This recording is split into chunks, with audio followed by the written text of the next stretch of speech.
এরই নাম বুঝি ভূস্বর্গ। এই যে ছবিটা দেখছেন এটি সোনমার্গের।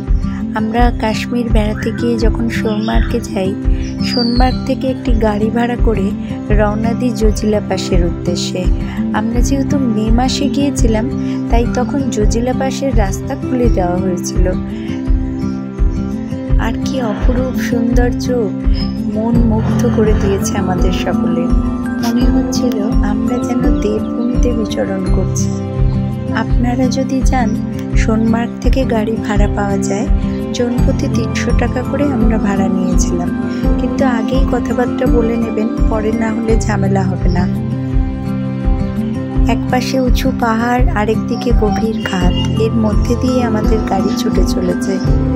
চারিদিকে শুধু বরফ আর বরফ, বরফের শৃঙ্গগুলি রোদের আলোয় যেন ঝলমল করে উঠছিল। এই বরফগুলি কোথাও আবার খুব শক্ত, আবার কোথাও খুবই নরম, পা দিলে পা ঢুকে যায়, চোরা বালির মতো। জজিলা পাসে পৌঁছে অনেকে ড্রাইভ রেস করলো, আবার আমরা ছোটাছুটি করে অনেকখানি সময় কাটালাম। তারপর ফিরে এলাম আবার গাড়িতে।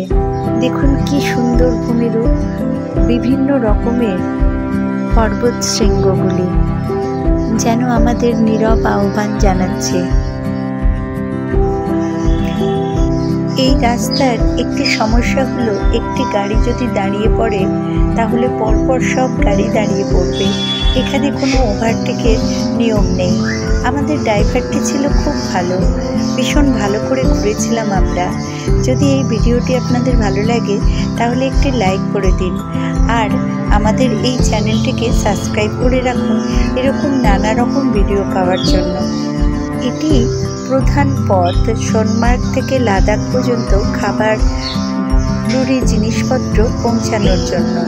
তাই কার্গিল যুদ্ধের সময় এই পথ ধরেই নানা রকম